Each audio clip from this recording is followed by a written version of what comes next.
अस्सलाम वालेकुम, मैं हूं शाकिर हुसैन। उम्मीद है आप खैरियत से होंगे। आज हम अल्हम्दुलिल्लाह अल्लाह की मेहरबानी से अपना लास्ट चैप्टर स्टार्ट करने जा रहे हैं और इसका नाम है न्यूक्लियर फिजिक्स। तो न्यूक्लियर फिजिक्स के अंदर जो टॉपिक्स हम डिस्कस कर रहे होंगे उनको मैं थोड़ा सा ब्रीफ कर दूं आपके सामने, उसके बाद हम आज के टॉपिक की तरफ चलेंगे। तो इसके अंदर हम पहले बात करेंगे एटम के बेसिक पार्ट यानी कि न्यूक्लियस की बात करेंगे और उसके अंदर जो पार्टिकल्स होते हैं न्यूक्लियस के अंदर जिनको न्यूक्लियॉन्स बोलते हैं, प्रोटॉन्स की बात करेंगे, न्यूट्रॉन्स की बात करेंगे और डिफरेंट टाइप्स ऑफ न्यूक्लियस को डिस्कस करेंगे। और हम रेडियो एक्टिविटी का कॉन्सेप्ट डिस्कस करेंगे और रेडियो एक्टिविटी में जो रेडिएशंस एमिट होती हैं उनके डिफरेंट कैरेक्टरिस्टिक्स को डिस्कस कर रहे होंगे। और इसके अलावा हम न्यूक्लियर ट्रांसम्यूटेशन को डिस्कस करेंगे, हम हाफ लाइफ का कॉन्सेप्ट डिस्कस करेंगे, न्यूक्लियर डीके की बात करेंगे और डिफरेंट एग्जांपल से हम अपने कॉन्सेप्ट्स को सपोर्ट कर रहे होंगे। और आखिर पे जो चीज हम डिस्कस करेंगे वो होगा बायोलॉजिकल इफेक्ट्स ऑफ रेडिएशन और इनके यूजेस। तो इस तरह से ये जो हमारा चैप्टर है ये अपने इख्तिताम को पहुंचेगा। तो रब्बी यस्सिर वला तुअस्सिर व तम्मिम बिल खैर। तो आज का जो लेक्चर होगा हमारा, इस पे हम जो चीज डिस्कस करेंगे, इसमें हम बेसिक बातें डिस्कस करेंगे न्यूक्लियस के हवाले से, और हम रेडियो एक्टिविटी के कॉन्सेप्ट को डिस्कस करेंगे और अगर हो सका तो हम न्यूक्लियर ट्रांसम्यूटेशन को भी डिस्कस करेंगे। तो स्टार्ट करते हैं जी। सबसे पहले बात करते हैं कि न्यूक्लियर फिजिक्स क्या है। तो न्यूक्लियर फिजिक्स उसके नाम से जाहिर है कि इसके अंदर हम न्यूक्लियस को डिस्कस कर रहे होंगे। तो मैंने इसकी डेफिनेशन लिख दी है। कुछ बहुत बेसिक बातें हैं जिनका कॉन्सेप्ट है, देखिए मैंने पहले ओरिएंटेशन के लेक्चर में आपको बताया था कि कुछ फैक्चुअल क्वेश्चन होते हैं, कुछ कंसेप्चुअल क्वेश्चन होते हैं। तो ये फैक्ट्स हैं जो आपने याद रखने हैं, वो मैंने आपको यहाँ लिख दिए, इनमें कोई कॉन्सेप्ट नहीं है। तो डेफिनेशन की तरफ आते हैं। It deals with the study of nucleus and the particles with in the nucleus, यानी कि इसके अंदर हम न्यूक्लियस की, प्योरली न्यूक्लियस को डिस्कस करेंगे और हम उसके अंदर जो पार्टिकल्स हैं न्यूट्रॉन्स और प्रोटॉन्स उनको डिस्कस करेंगे। तो इनकी स्टडी का क्या नाम है? Nuclear physics. अब इसके आगाज को थोड़ा सा देख लेते हैं। सबसे पहले डेमोक्रिटस एक साइंटिस्ट था, 585 में, ग्रीक साइंटिस्ट था, फिलोसफर उसको बोलते हैं यूजुअली। तो उसने एक आइडिया दिया था कि जो स्मॉलेस्ट पार्टिकल है ना वो एटम होता है, जिसको एटमॉस भी आप बोलते होते हैं ग्रीक में, ठीक है। तो ये स्मॉलेस्ट पार्टिकल है, ये इनडिविजिबल पार्टिकल है। साइंटिस्ट एक अरसे तक इस बात को मानते रहे। उसके बाद साइंटिस्ट का नजरिया बदला और रदरफोर्ड ने एक एक्सपेरिमेंट किया और उस एक्सपेरिमेंट से, जिसको अल्फा स्कैटरिंग एक्सपेरिमेंट भी बोलते हैं, तो उस एक्सपेरिमेंट से इसने ये बात जानी कि जो एटम होता है ना उसका सारा जो मैस है ना वो उसके सेंटर पर लाई कर रहा होता है। सारा कह लें या 99.9% मैस कह लें, और उसका जो पॉजिटिव चार्ज है, होल पॉजिटिव चार्ज, वो भी सेंटर पर है। उस सेंट्रल पार्ट को, जो कि मैसिव पार्ट था एटम का, उसका बाकी सारा हिस्सा जो यूजुअली जो हिस्सा है वो एम्प्टी है, लेकिन सेंटर पे मैक्सिमम मैस लाई कर रहा होता है। उस सेंट्रल पार्ट को उसने क्या नाम दिया? न्यूक्लियस का नाम दिया। अब उसके बाद न्यूक्लियस के अंदर उसने प्रोटॉन भी उसने दरियाफ्त किया। आल्दो इससे पहले गोल्डस्टाइन का एक आइडिया था कैनाल रेज के हवाले से, ठीक हो गया। लेकिन प्रोटॉन का जो कॉन्सेप्ट है वो फिर इसने प्रॉपरली जो रदरफोर्ड ने दिया। और इसके बाद अगर हम बात करें न्यूट्रॉन की डिस्कवरी, तो न्यूट्रॉन भी इसी सिलसिले में डिस्कवर हुआ और उसको क्या नाम है, जेम्स चैडविक ने डिस्कवर किया। और इलेक्ट्रॉन के बारे में तो आप जानते ही हैं, जे थॉमसन ने डिस्कवर किया था। तो सिंपल सी बेसिक सी बातें करके ना आगे चलेंगे। तो बात किसकी हो रही थी कि डेमोक्रिटस ने किसका आइडिया दिया? एटम का, ठीक हो गया। और रदरफोर्ड ने क्या काम किया? इसने दो आइडियाज दिए। एक तो इसने न्यूक्लियस की बात की, ठीक है, न्यूक्लियस का आइडिया किसने दिया? रदरफोर्ड ने। और हमारे पास जो प्रोटॉन है इसका आइडिया भी किसने दिया? वो भी रदरफोर्ड ने दिया।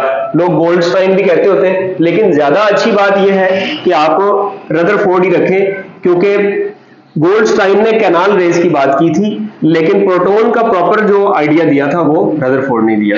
और जेम्स चैडविक ने क्या दरियाफ्त किया था? इसने डिस्कवर किया था न्यूट्रॉन को, ठीक हो गया, न्यूट्रॉन को डिस्कवर किया था। और यहां मैं लिख देता हूं जे थॉमसन के बारे में, जस्ट फॉर योर एमसीक्यू। ये फैक्चुअल क्वेश्चन है जो पूछे जा सकते हैं आपसे और आपको पता होने चाहिए। जे थॉमसन ने इलेक्ट्रॉन डिस्कवर किया था, इलेक्ट्रॉन, ठीक है। ये सारी इंफॉर्मेशन है, बड़ी इंपॉर्टेंट इंफॉर्मेशन है, लाजमी पता होनी चाहिए।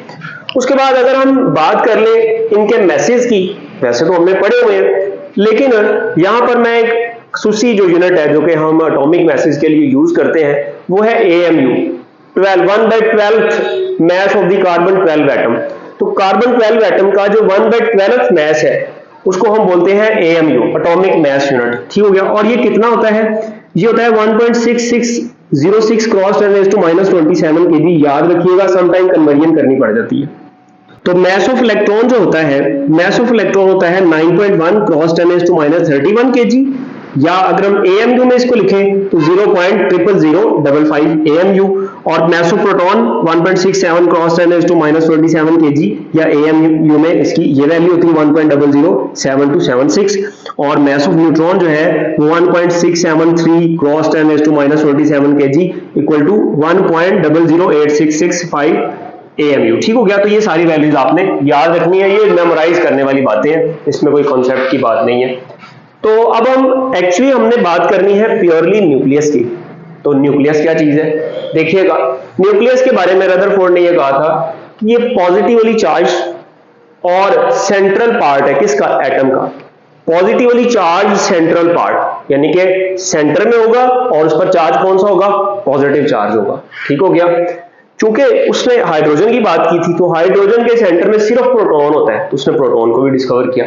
The entire positive charge and 99.9%, कितनी इंपॉर्टेंट बात है, of mass of atom is concentrated in it, यानी कि इसका जो किसी एटम का जो 99.9% मैस जो है, और दूसरी उसका जो एंटायर पॉजिटिव चार्ज है, ये कहां होता है? ये सेंटर पर होता है।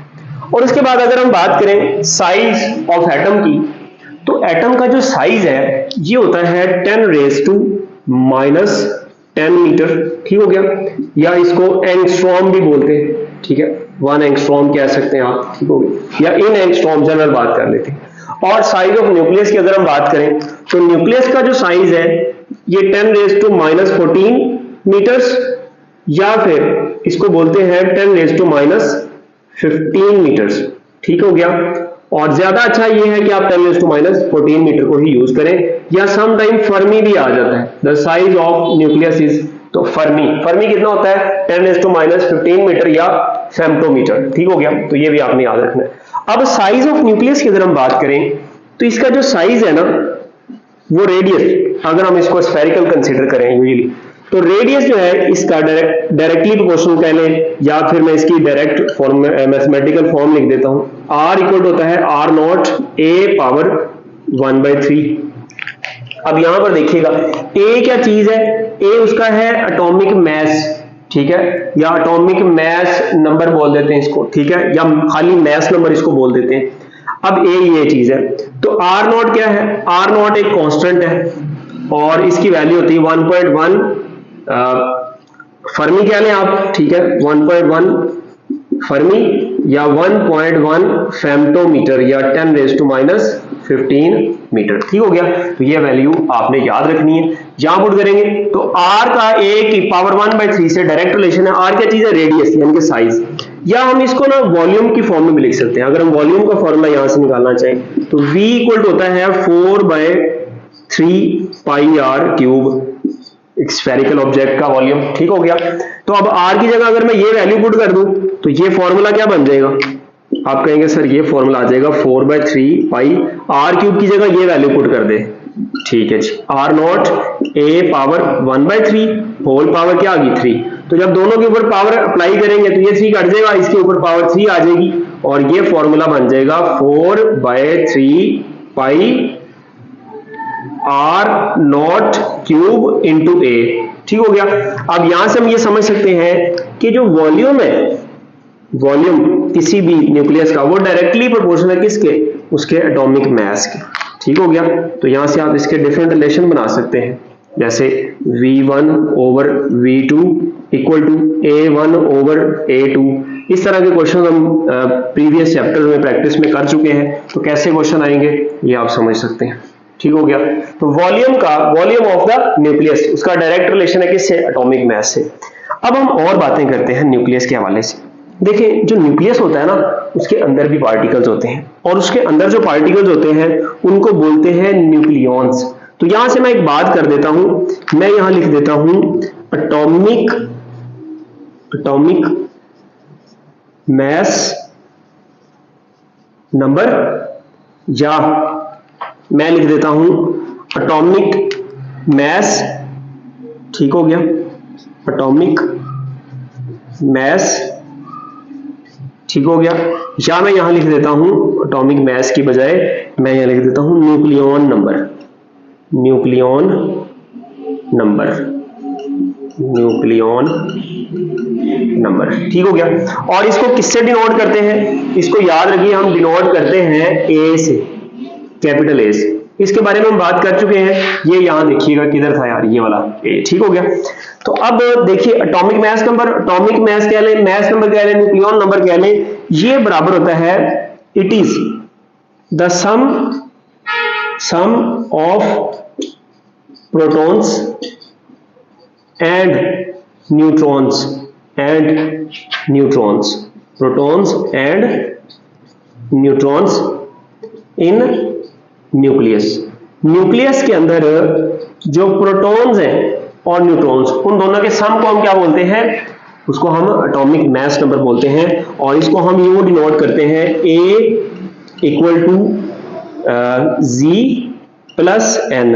अब ये Z क्या चीज है, इसको भी देख लेते हैं। Z बोलते हैं चार्ज नंबर या एटॉमिक नंबर, और N बोलते हैं न्यूट्रॉन नंबर। इसको भी जरा देखिएगा, देखें हमारे पास जो दूसरी बात मैं करने जा रहा हूं वो है कौन, चार्ज नंबर, चार्ज नंबर या एटॉमिक नंबर, एटॉमिक नंबर, या फिर हम क्या कहते हैं इसको, या फिर हम इसको कह देते हैं प्रोटॉन नंबर, प्रोटॉन नंबर, ये सारे नाम इसके चलते हैं। और याद रहे इसको हम डिनोट करते हैं जी से, कहां लिख दें, यहां लिख देते हैं, ठीक है। इसको किससे डिनोट करते हैं, जी से डिनोट करते हैं।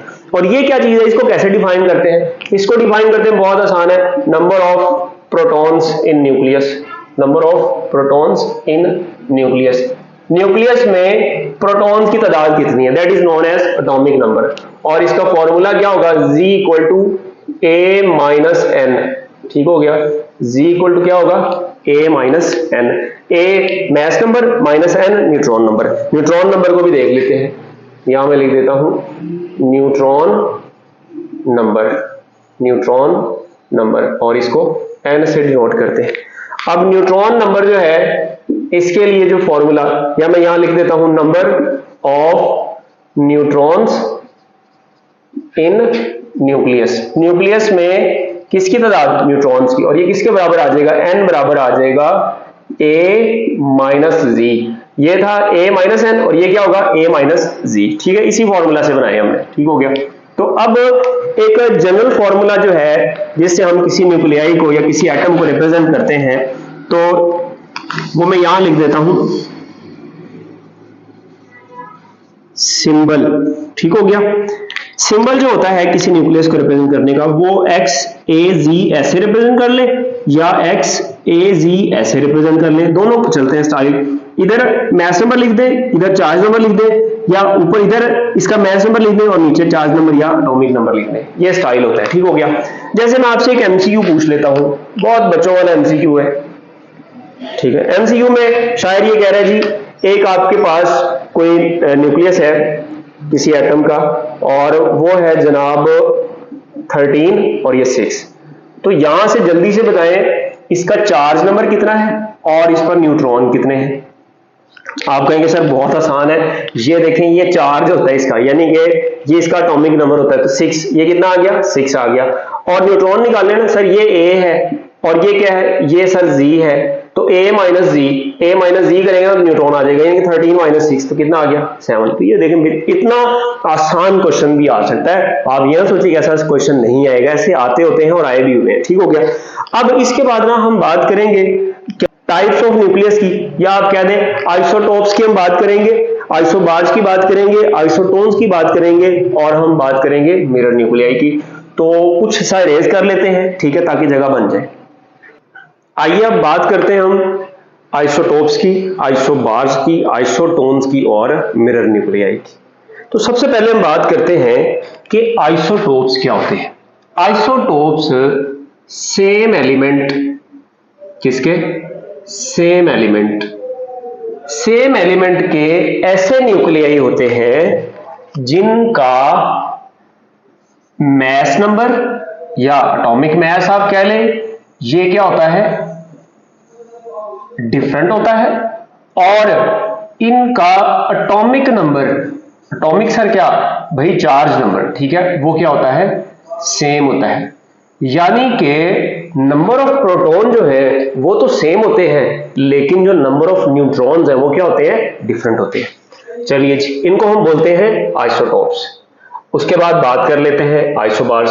इसकी अगर मैं एग्जांपल्स आपके सामने लिखूं तो एग्जांपल्स इसकी बहुत सारी है, बहुत सारी, मैं इसमें बहुत सारी लिखूंगा, जैसे हाइड्रोजन 1,1, हाइड्रोजन 1,2, हाइड्रोजन 1,3, बहुत फेमस आप आइसोटोप्स पढ़ते हैं, यूजुअल क्लास में भी आपने यही पढ़े होंगे। हीलियम 2,3, हीलियम 2,4, और इसके बाद बात कर लेते हैं कार्बन की, कार्बन 6,12, कार्बन 6,13, कार्बन 6,14, नाइट्रोजन की बात कर लेते हैं, नाइट्रोजन 7,13, नाइट्रोजन 7,14, ऑक्सीजन के, इस तरह से ऑलमोस्ट हर एक के आइसोटोप्स मौजूद होते हैं। ठीक है, तो हमने चंद एक की बात, ये सारे, ये हाइड्रोजन के आइसोटोप्स हैं, ये हीलियम के हैं, ये कार्बन के हैं, ये नाइट्रोजन के हैं, और भी बहुत सारे बन सकते हैं, लेकिन हमने चंद एक लिखे। तो अब बात करते हैं कि आइसोबार्स कौन होते हैं।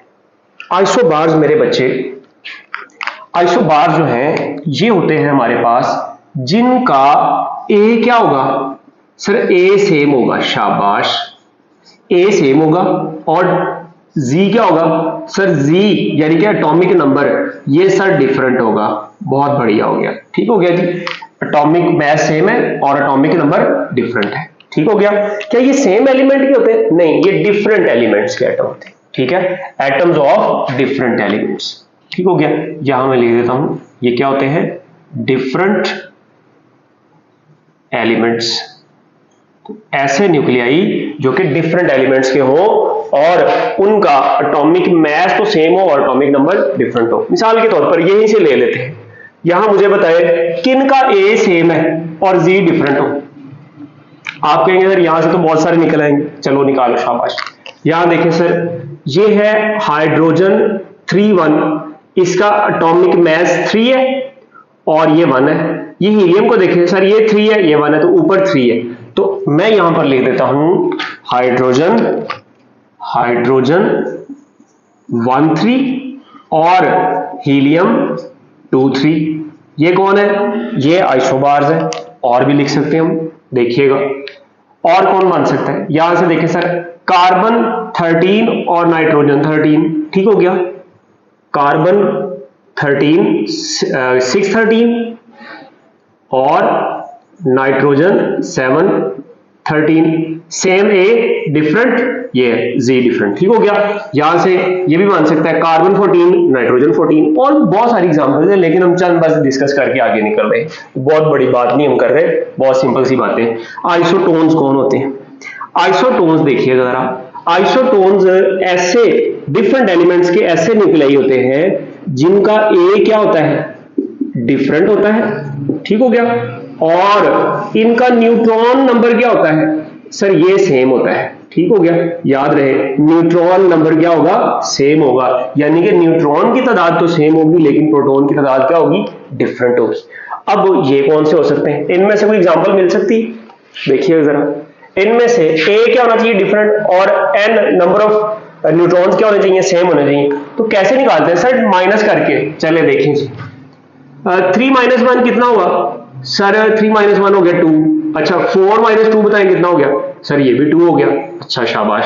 2 - 1 कितना हुआ सर, 1, 3 - 2 कितना हुआ सर, 1, ओके हो गया। तो इसका मतलब हुआ कि ये और ये आपस में आइसोटोन्स है, ये और ये भी क्या है, आइसोटोन्स है, इनमें से इनको बन सकते हैं। देखिएगा, आप कहेंगे सर 13 - 6 7 आ गया, 14 - 7 7 आ गया, तो ये भी बन सकते हैं। तो यहां मैं एक आध एग्जांपल लिख देता हूं। मैंने लिख दिया हाइड्रोजन, हाइड्रोजन कौन, हाइड्रोजन 1 2 और हीलियम 2 3। ठीक हो गया। और क्या लिख दें, इनमें से लिख दें सर, इनमें से लिख दें, चलें जी। और हम लिख सकते हैं हमारे पास कार्बन 6 13 और नाइट्रोजन 7 14। ठीक है, और भी बन सकती हैं, और भी इसके अलावा भी हो सकते हैं, लेकिन हम इनमें से बहुत आसान काम कर रहे हैं। ठीक हो गया। अच्छा, मिरर न्यूक्लियाई अब कौन सी बना होते हैं? मिरर न्यूक्लियाई बहुत आसान होते हैं। देखिए जी, एक एक्स एलिमेंट कोई आपके पास और एक वाई है, दोनों में न्यूट्रॉन भी होंगे प्रोटॉन भी होंगे। ठीक हो गया। तो एक्स के जो प्रोटॉन है, ठीक हो गया, प्रोटॉन और न्यूट्रॉन, क्या क्या ले, न्यूट्रॉन और प्रोटॉन। एक्स के प्रोटॉन वाई के न्यूट्रॉन के बराबर हो और एक्स के न्यूट्रॉन वाई के प्रोटॉन के बराबर हो। ठीक हो गया, यानी कि ऑपोजिट क्रॉस मल्टीप्लिकेशन आपने कर देनी। ठीक हो गया। तो अब जरा देखिएगा, इसकी एग्जांपल लेते हैं।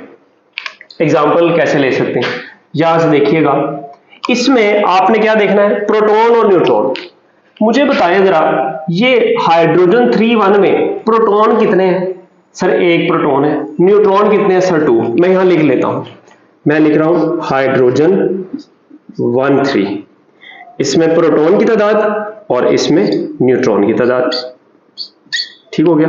इसमें प्रोटॉन है ये सर, ये नीचे वाला प्रोटॉन होता है 1, ये 3 - 1 2 न्यूट्रॉन है, एक प्रोटॉन हो गया और 2 न्यूट्रॉन हो गया। इसके बाद मैं देखता हूं, ये मेरे पास जो है हीलियम 2 3, इसको देखें जरा। जी सर देख लेते हैं, हीलियम 2 3, इसमें जल्दी से बताएं, इसमें प्रोटॉन कितने हैं और न्यूट्रॉन कितने हैं? सर इसमें जो प्रोटॉन है ये देखिए 2 है। ठीक हो गया। और न्यूट्रॉन कितने हैं? सर 3 - 2 1। तो अब आप एक चीज देखें, इसके प्रोटॉन और इसके न्यूट्रॉन आपस में इक्वल है कि नहीं है? बिल्कुल सर है। और दूसरी बात, इसके न्यूट्रॉन और इसके प्रोटॉन आपस में बराबर है कि नहीं है? बिल्कुल है। तो अब ये दोनों क्या है, ये दोनों एक दूसरे के मिरर न्यूक्लियाई कहलाएंगे। ठीक है। और भी बहुत सारी एग्जांपल हो सकती हैं, लेकिन यूजुअली ये क्वेश्चन नहीं आता होता आमतौर पर इन तीनों में से, और इन तीनों में से भी आइसोबार्स का क्वेश्चन कई दफा आया हुआ है या आइसोटोप्स का। ठीक है, ये दोनों कम है, लेकिन इनमें सबसे कम ये मिरर न्यूक्लियाई का क्वेश्चन आता है। अब ना हम बात करते हैं very important concept, that is radio activity. तो रेडियो एक्टिविटी अगर आपको बुरा ना लगे, ये रेज करके ना कर लें थोड़ा सा, क्योंकि ये जो मैंने एक टेबल्स आपके सामने बनाया हुआ है ना, ये सारी इंफॉर्मेशन ही है। कोई इंफॉर्मेशन मैं साथ साथ लिखता जाऊं, मैं लिख भी सकता था, लेकिन वो एक्चुअली लाइट बीच में कोई इशू कर गई थी, तो फिर मैंने क्या काम किया, फिर मैंने पहले ही लिख दिया सारा।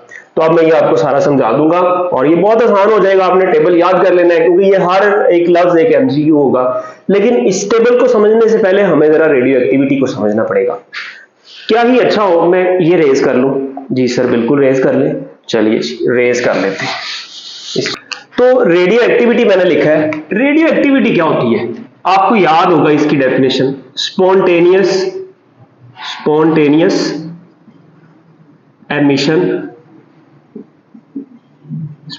एमिशन किसकी?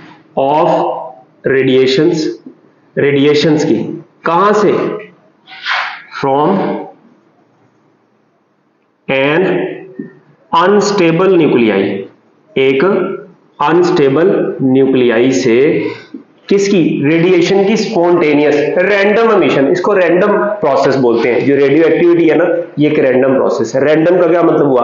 मतलब हम ये नहीं कह सकते कि इसको किस वक्त कितनी रेडिएशन एमिट हो रही हो सकता है एक वक्त में 50 रेडिएशन एमिट हो रही हो, अगले वक्त में 20, और किस टाइम पे होगी ये भी हम नहीं बता सकते। तो ये एक रैंडम प्रोसेस हम इसको कंसीडर करते हैं। अब रेडियो एक्टिविटी जो है ना, इसको सबसे पहले जो डिस्कवर किया था वो किया था हेनरी बैकरल ने। ठीक हो गया जी, हेनरी बैकरल। अब उसने यूरेनियम साल्ट को देखा, तो यूरेनियम साल्ट उसने अपनी लैब में रखा हुआ था, तो उसने देखा कि उसका यूरेनियम साल्ट है ना, उसने फोटोग्राफी फिल्म को डार्क कर दिया। ठीक है। अब फोटोग्राफी फिल्म जब डार्क होती है तो इसका मतलब उस पर रेडिएशन पड़ती है। जैसे आप एक्सरे करवाते हैं तो एक्सरे में भी जहां जहां रेडिएशन पड़ती है वो ब्लैक हो जाता है, और आपकी जो लेट्स सपोज हाथ की बात करें तो हड्डियों से वो रेडिएशन पास नहीं करती, तो वहां पर वो फोटोग्राफी फिल्म आपको व्हाइट ही नजर आती है और आपकी एक इमेज नजर आता है।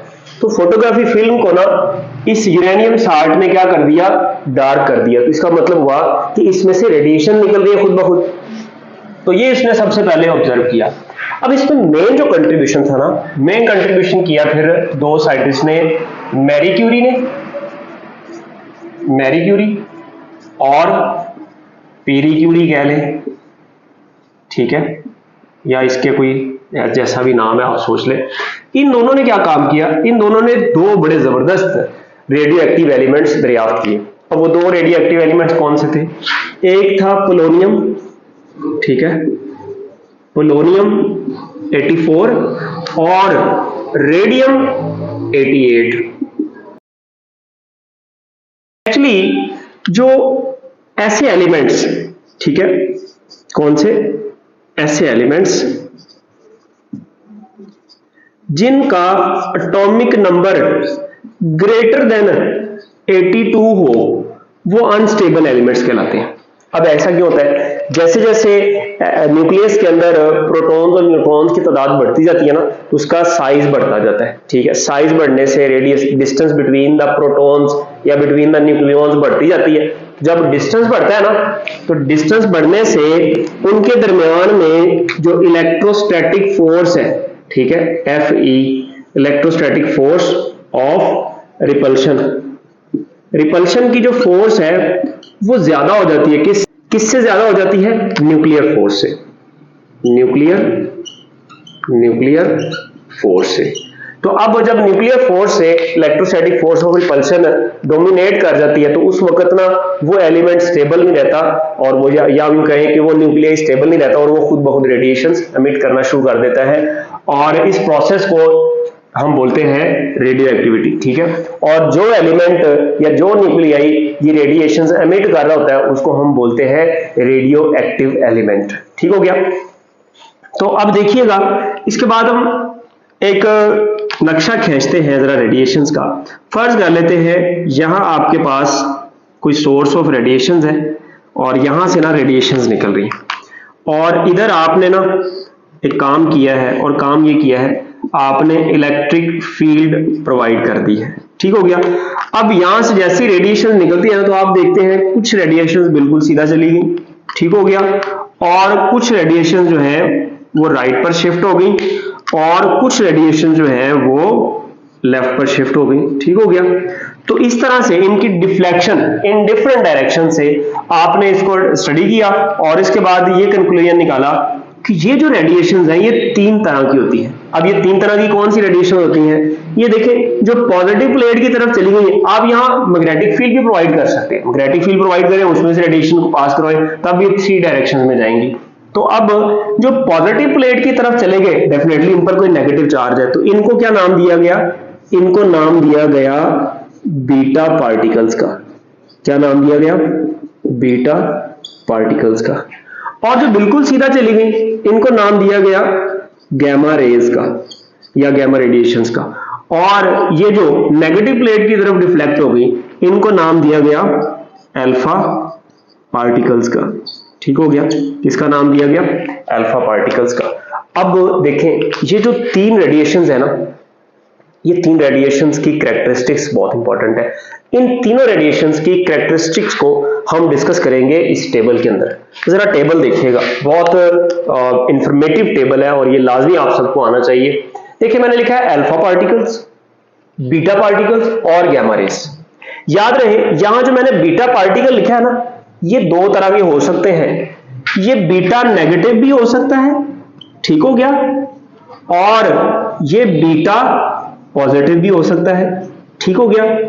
जब ये बीटा नेगेटिव होगा तो ये होगा हमारे पास इलेक्ट्रॉन, और जब ये बीटा पॉजिटिव होगा तो ये होगा हमारे पास पॉजिट्रॉन। तो जब हम सिंपली बीटा पार्टिकल की बात करते हैं ना, तो वो सिर्फ इलेक्ट्रॉन होता है। कौन होता है, इलेक्ट्रॉन। बीटा पार्टिकल जस्ट जब हम बात करें, अगर बीटा पॉजिटिव कह दे तो वो पॉजिट्रॉन, अगर बीटा नेगेटिव कह दे तो, अगर बीटा पॉजिटिव होता तो वो किधर डिफ्लेक्ट होता, बीटा पॉजिटिव इधर डिफ्लेक्ट होता, बात समझ रहे हैं? ठीक हो गया, क्योंकि उस पर कौन सा चार्ज है, पॉजिटिव चार्ज है, तो वो फिर डेफिनेटली नेगेटिव प्लेट की तरफ डिफ्लेक्ट होगा। अच्छा, तो अब ना जरा बड़ी इंपॉर्टेंट, सबसे पहले अल्फा पार्टिकल्स, मैंने ना एक पूरी सीरीज लिख दी है कि इनकी आइडेंटिटी क्या है, अल्फा पार्टिकल्स है क्या। तो अल्फा पार्टिकल जरा जानिएगा, ये हीलियम न्यूक्लियाई होते हैं, हीलियम 2 हीलियम एटम होता है ना, तो उसके ये न्यूक्लियाई होते हैं, ठीक है, जिसके अंदर इनका जो चार्ज है वो 2 होता है और ये 4, यानी कि ए इनका 4 हो गया और जी कितना हो गया 2, ठीक है, 2 प्रोटॉन और 4 न्यूक्लियॉन्स, यानी कि 2 प्रोटॉन और 2 न्यूट्रॉन, और इनका चार्ज कितना होगा इस पर। तो चले बल्कि वन बाय वन सबको देखते हैं। आइडेंटिटी, बीटा पार्टिकल्स की बात करें तो ये या तो इलेक्ट्रॉन हो सकते हैं या पॉजिट्रॉन हो सकते हैं, बीटा नेगेटिव या बीटा पॉजिटिव। और अगर हम गामा रेज को देखें तो ये इलेक्ट्रोमैग्नेटिक वेव्स होती हैं जिनको हम फोटॉन्स भी कहते हैं, ठीक हो गया। तो ये high energy fast moving beta particles electrons होते हैं, और ये इलेक्ट्रोमैग्नेटिक रेडिएशन है, ये इनकी स्पीड का आपको पता ही है, वो 3 × 10⁸ मीटर पर सेकंड होती है, अभी हम इसको डिस्कस भी करेंगे।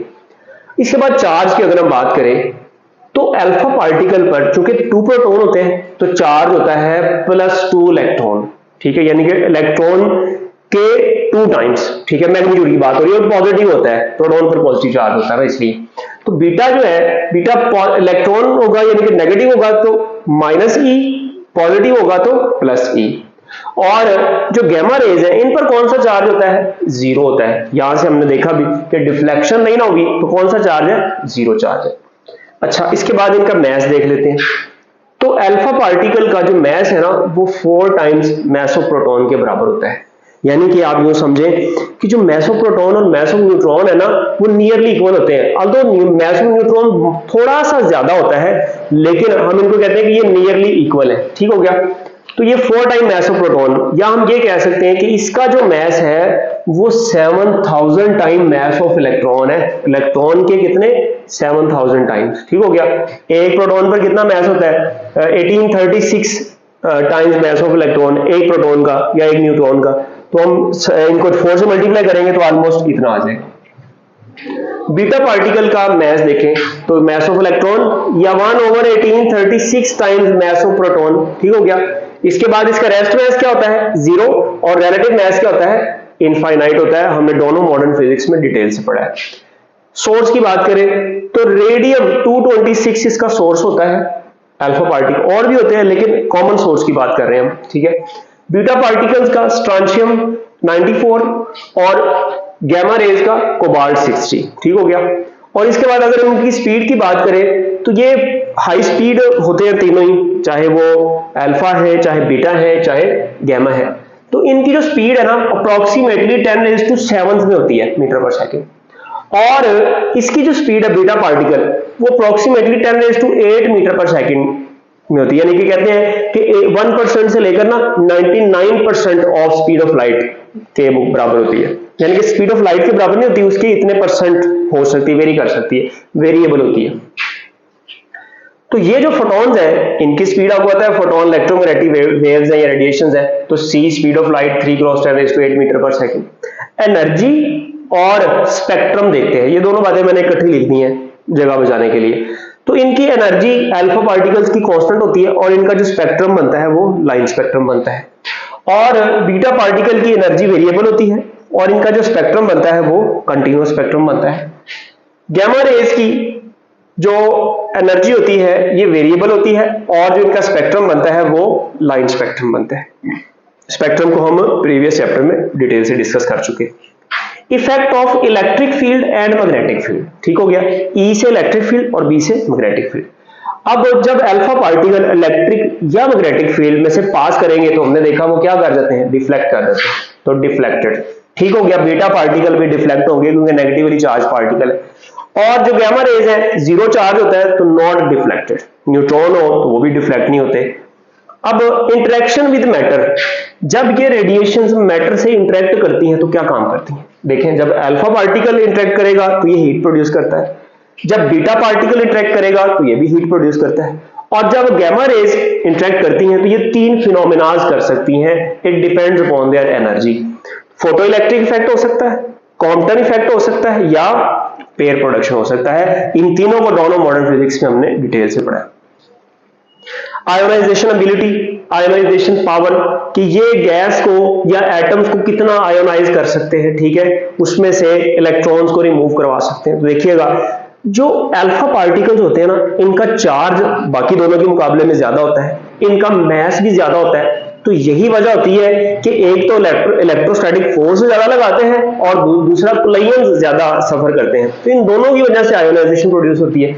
तो इसकी आयोनाइजेशन सबसे ज्यादा होती है, या मैं कहूं मैक्सिमम होती है। क्या होती है? मैक्सिमम। मैक्सिमम कितनी होती है? 10⁴ आयंस पर मिलीमीटर इन एयर, यानी कि हवा में जब ये करे ना, मूव ट्रेवल करे अल्फा पार्टिकल, तो 10⁴ यानी कि 10,000 जो आयन ये प्रोड्यूस कर सकता है, उनको आयोनाइज कर सकता है। और जो बीटा पार्टिकल है ये इंटरमीडिएट होते हैं। अब ये अगर इंटरमीडिएट होते हैं ये कितने होते हैं? 10⁻², यानी कि 100 आयंस पर मिलीमीटर इन एयर। एयर में 100 आयंस 1 मिलीमीटर के डिस्टेंस पर ये प्रोड्यूस कर सकते हैं। और ये जो होते हैं, क्या नाम है हमारे पास, गैमा रेज, इनकी जो आयोनाइजेशन एबिलिटी है ये आप कह लें मिनिमम होती है। एक तो इनका चार्ज नहीं होता और दूसरा इनका मैस नेग्लिजिबल होता है, ठीक है, मूविंग मैस, ठीक है, मूविंग मैस आप मेजर कर सकते हैं। तो फोटोन वैसे रेस्ट में तो एग्जिस्ट ही नहीं करता। तो 1 आयन पर मिलीमीटर इन एयर, 1 आयन पर मिलीमीटर, ये बहुत कम होती है। तो अब इसके बाद अगर हम बात करें इनकी पेनिट्रेटिंग पावर की या पेनिट्रेशन पावर, तो इसकी मिनिमम होती है अल्फा पार्टिकल्स की, और इसको स्टॉप कर सकते हैं सिंगल पेपर शीट्स, ठीक है, स्टॉप्ड बाय पेपर, ठीक हो गया। और इसकी क्या होती है पेनिट्रेशन पावर? इसकी पेनिट्रेशन पावर जो है ये इंटरमीडिएट होती है, ठीक हो गया, और इसको आप एल्यूमिनियम शीट से स्टॉप कर सकते हैं। और गैमा रेज की जो पेनिट्रेटिंग पावर है वो मैक्सिमम होती है, मैक्सिमम डिस्टेंस कवर करते हैं, पेनिट्रेट करते हैं, और स्टॉप कर सकते हैं बाय लेड, ठीक है। तो यही वजह है कि हम किसी भी रेडियो एक्टिव सोर्स को कहां रखते हैं? एक लेड के बॉक्स में रखते हैं, ताकि वो उससे रेडिएशन बाहर ना जा सके। तो रेंज की अगर हम बात करें तो ये फ्यू सेंटीमीटर तक ट्रेवल कर सकती है, ये फ्यू मीटर्स तक इनकी रेंज होती है। और ये जो है इनके बारे में हमने पढ़ा हुआ है कि ये ओबे करती हैं इनवर्स स्क्वायर लॉ को, ठीक है, 1/d² को ओबे करती हैं। यहां पर देखिएगा ये जो यहां एक चीज है, ये आयंस, यहां से मैं एक बात कर सकता हूं, और वो ये क्या है? ये है कि जो आई अल्फा है ना, यानी कि अल्फा की जो आयोनाइजेशन पावर है या आयोनाइजेशन एबिलिटी है वो 10⁻² टाइम्स है आयोनाइजेशन ऑफ बीटा के। इसी तरह से आयोनाइजेशन ऑफ बीटा जो है ये 10⁻² टाइम्स है आयोनाइजेशन ऑफ गैमा, ठीक हो गया। और इस तरह से इन दोनों को देखेंगे तो वो आई अल्फा बराबर आ जाएगा 10⁴ आई गैमा, ठीक हो गया। तो वो आप रिलेशन बना सकते हैं। अच्छा, अब इसके बाद ना हम आखिरी बात करते हैं, न्यूक्लियर ट्रांसम्यूटेशन को भी डिस्कस करते हैं और बात खत्म करते हैं। अब बात करते हैं हम रेडियो एक्टिविटी के यूनिट की और इसकी डिपेंडेंस की। तो रेडियो एक्टिविटी जो है ये डिपेंड करती है नेचर ऑफ एलिमेंट पर, ठीक है, नेचर ऑफ एलिमेंट पर। ना तो ये किसी केमिकल या फिजिकल कंडीशन पर ये डिपेंड नहीं करती, उसका इस पर कोई असर नहीं होता, मतलब टेम्परेचर का, प्रेशर वगैरह का रेडियो एक्टिविटी पर कोई इफेक्ट नहीं होता, ठीक हो गया। अब यूनिट की अगर हम बात करें तो इसके जो यूनिट यूज होते हैं वो यूनिट यूज हो सकता है बैकरल, ठीक है, बैकरल यूनिट इसका यूज होता है। और इसके अलावा डिसइंटीग्रेशन पर सेकंड, डीपीएस में उसको बोल देता हूं, डिसइंटीग्रेशन पर सेकंड, ठीक है, या डीपीएम में बोल देता हूं, डिसइंटीग्रेशन पर मिनट, या फिर इसका जो एक और बड़ा यूनिट है क्यूरी, ठीक है, क्यूरी भी इसका यूनिट है रेडियो एक्टिविटी का। तो ये भी आपने याद रखना है। ये तीनों यूनिट इसके यूज हो सकते हैं, बैकरल, डिसइंटीग्रेशन पर सेकंड या पर मिनट, या क्यूरी। क्यूरी यूजुअली बड़ा यूनिट है, इसके छोटे यूनिट इस्तेमाल किए जाते हैं। तो अब हम बात करते हैं न्यूक्लियर ट्रांसम्यूटेशन की। न्यूक्लियर ट्रांसम्यूटेशन क्या चीज है?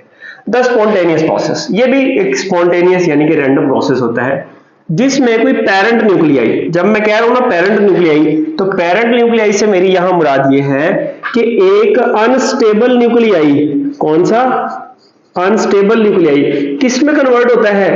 डॉटर न्यूक्लियाई में। डॉटर का मतलब हुआ मोर स्टेबल न्यूक्लियाई, ठीक हो गया। More stable nuclei. कैसे? With the emission of radiation, यानी कि एक अनस्टेबल न्यूक्लियाई रेडिएशन एमिट करता है और रेडिएशन एमिट करने के बाद वो मोर स्टेबल हो जाता है। क्या वो स्टेबल हो जाता है? नहीं भाई, वो मोर स्टेबल हो जाता है पहले वाले की निस्बत। ठीक है, this process is known as nuclear transmutation. अब न्यूक्लियर ट्रांसम्यूटेशन के अंदर ना हम तीन तरह की डिसइंटीग्रेशन को डिस्कस करते हैं या डिकेज को डिस्कस करते हैं। इसको बोलते हैं लॉज ऑफ डिके। तो पहला जो लॉ हम डिस्कस करेंगे वो हम डिस्कस करेंगे अल्फा डिके। अल्फा डिके, अब ये अल्फा डिके किस लॉ का नाम है? तो अल्फा डिके के बारे में हम जान चुके हैं। अल्फा डिके में अल्फा डिके करेगा, जनरल इक्वेशन में इसकी लिखता हूं एक्स ए जी। अगर ये मेरे पास जनरल इक्वेशन है और यहां से एक अल्फा पार्टिकल एमिट हुआ है, इस कोई भी रेडियोएक्टिव एलिमेंट है इसमें से, तो अल्फा पार्टिकल का मतलब हुआ हीलियम 24 निकल गया। अब इसका जो मैस नंबर है ये कितना रह जाएगा बताइएगा? मैस नंबर इसका हो जाएगा a-4 और z कितना हो जाएगा सर? z हो जाएगा z-2। ये 2 कम हो गए और ये कितने हुए? 4 कम हो गए। तो ये इसकी जनरल इक्वेशन है। मिसाल के तौर पर हम एक एग्जांपल ले लेते हैं। एग्जांपल बहुत आसान है। जैसे फर्ज करें हमारे पास एक है यूरेनियम 92-238, इसने एक अल्फा पार्टिकल एमिट किया, हीलियम 24 एमिट किया और ये किस में कन्वर्ट हो गया? ये कन्वर्ट हो गया थोरियम में। थोरियम यहां से 92 से कितना रह जाएगा? 90 और ये कितना रह जाएगा? 234। ठीक हो गया। तो ये थोरियम बन गया हमारे पास। कैसे? With the emission of alpha particles. इसके बाद जो दूसरा लॉ है उसको हम बोलेंगे गैमा बीटा डीके। ठीक हो गया। क्या बोलेंगे उसको? Beta decay. अब बीटा डीके के बारे में मैं आपसे अर्ज कर चुका हूं कि ये दो तरह का डीके हो सकता है, बीटा नेगेटिव और बीटा पॉजिटिव। तो पहले हम बात करेंगे बीटा नेगेटिव। बीटा नेगेटिव, जब बीटा नेगेटिव मैं कह रहा हूं तो इसका मतलब ये हुआ कि अब ये सीन होगा कि अगर मैं जनरल इसकी इक्वेशन लिखूं x a और ये z, ठीक हो गया। तो ये जो है यहां से x हमारे पास जब एक बीटा पार्टिकल एमिट करेगा तो ये कोई नया एलिमेंट बना और ये बन जाएगा a ही रहेगा और z क्या हो जाएगा? z-1 हो जाएगा। ठीक हो गया, सॉरी माइनस कह रहा हूं, +1 हो जाएगा और यहां क्या आ जाएगा? बीटा नेगेटिव आ जाएगा। ठीक हो गया, यानी कि इसका एक एटॉमिक नंबर क्या करेगा? बढ़ जाएगा। अब ऐसा क्यों हुआ है? ऐसा असल में जो बीटा डिके होता है ना, अल्फा डिके कहां होता है? अल्फा डिके ऐसे एलिमेंट्स के अंदर होता है जिनका एटॉमिक मास बहुत ज्यादा होता है। ठीक हो गया, या आप कह लीजिए इसके अंदर बहुत ज्यादा नंबर ऑफ न्यूट्रॉन्स और प्रोटॉन्स होते हैं, प्लेंटी में होते हैं। और बीटा डिके कहां होता है?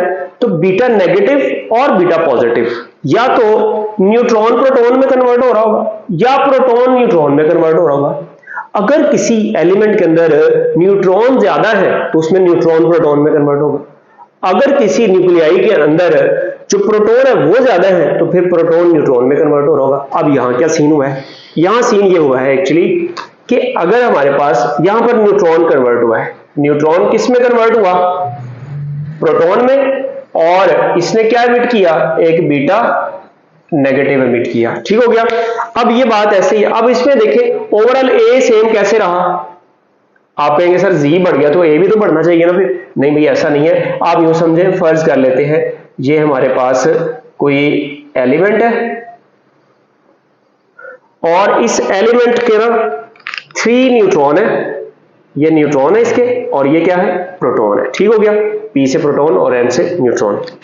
अब होगा क्या एक्चुअली, एक न्यूट्रॉन जब प्रोटॉन में चला जाएगा तो अब एक न्यूट्रॉन कम हो गया। चला एक बात बताएं, यहां पर इसका न्यूट्रॉन, या मैं कह लेता हूं यहां पर इसका एटॉमिक मास कितना है? आप कहेंगे सर 3 और 3 6। चार्ज नंबर कितना है यहां पर? आप कहेंगे सर चार्ज नंबर ये 3 है। ठीक हो गया।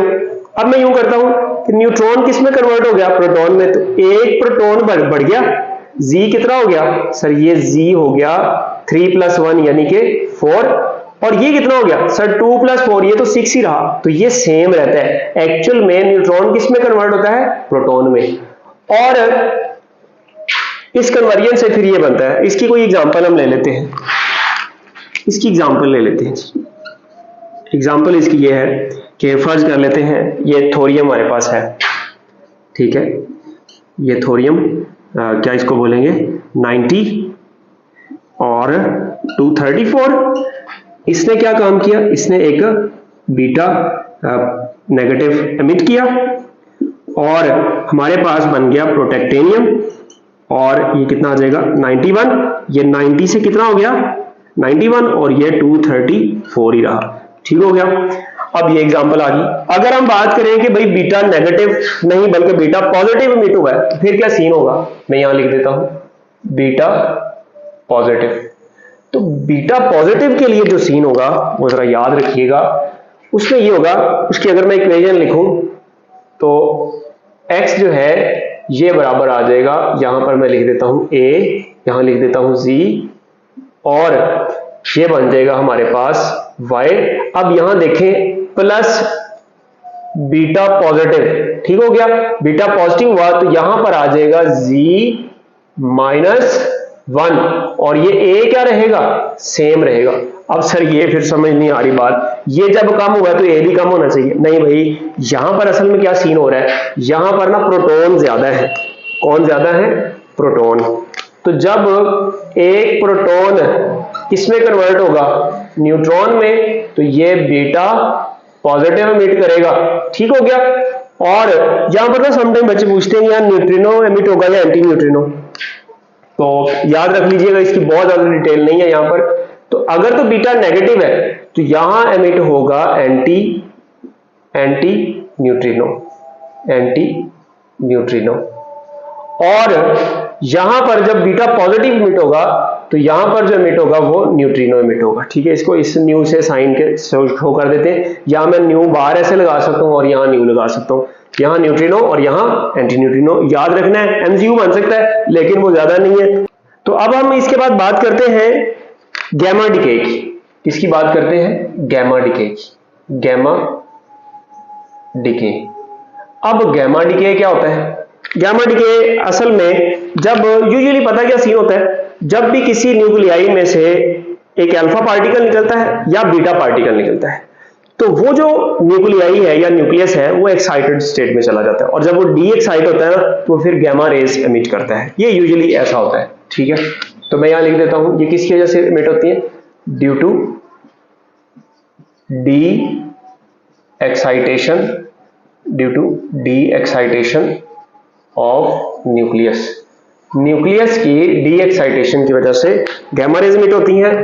और इसका जो हमारे पास इसकी जो इक्वेशन बनेगी वो बहुत आसान है, ए जी, ये क्या रहेगा, इसको मैं स्टार लगा देता हूं, ये स्टार का मतलब है कि ये एक्साइटेड स्टेट में है, और यहां से ये क्या आ गया, ए जी ही रहा प्लस गैमा रेज एमिट हुई, कोई चार्ज नहीं होता, कोई मैस नहीं होता। इसकी एग्जांपल अगर हम देख लें तो एग्जांपल बहुत आसान है, कोबाल्ट 60 की बात कर लेते हैं, ठीक हो गया, कोबाल्ट 60 और कोबाल्ट 60 ही रहेगा, ठीक हो गया, और साथ में गैमा रेज एमिट करेगा।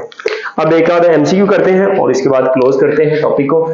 एमसीक्यू ये है कि जब बीटा डिके होता है, बीटा डिके, तो फिर क्या प्रोड्यूस होते हैं, पेरेंट और डॉटर न्यूक्लियाई कौन होते हैं, आइसोटोप्स होते हैं, आइसोटोन्स होते हैं, आइसोबार्स होते हैं, या क्या नाम है, मिरर न्यूक्लियाई होते हैं, क्या होते हैं। तो बीटा डिके में जो हमारे पास आएंगे वो क्या बनेंगे, वो आइसोबार्स होंगे, क्या होंगे, आइसोबार्स, ठीक हो गया। अब आइसोबार्स क्यों होंगे, आप देख सकते हैं ए क्या रहेगा, दोनों का सेम हो, तो जिनका एटॉमिक मास सेम हो उनको हम क्या बोलते हैं, आइसोबार्स बोलते हैं। एक और एमसीक्यू देख लेते हैं। एमसीक्यू ये है कि एक लेट्स सपोज हमारे पास है जी यूरेनियम,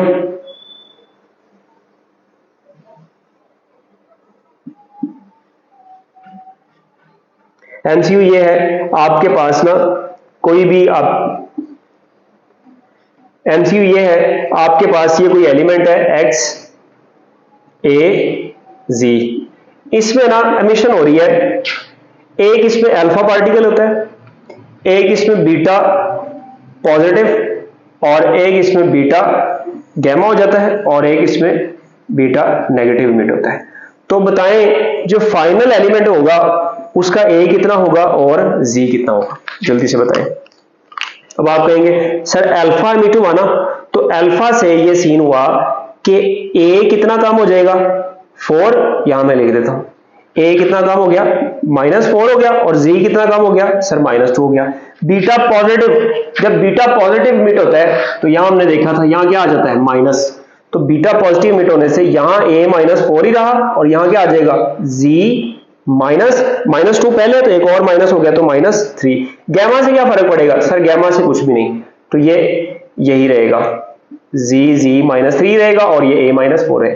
बीटा नेगेटिव जब मीट करेंगे तो बीटा नेगेटिव से यहां ये +1 हो जाता है ना, तो अब ये आ जाएगा a -4 और z की जगह +1 करेंगे ना तो z -2 आ जाएगा, तो ये फाइनली आ जाएगा a -4 और z -2। ठीक हो गया। अब मेरा आपसे ये सवाल है कि अगर हाउ मैनी, एमसीक्यू में लिख देता हूं, एमसीक्यू ये है कि हाउ मैनी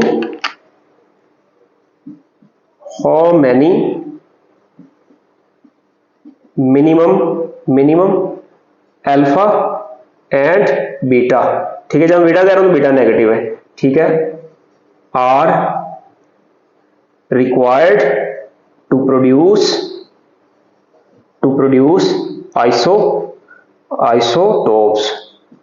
आइसोटोप्स बनाने के लिए कम से कम कितने अल्फा मीट हो और कितने बीटा मीट हो।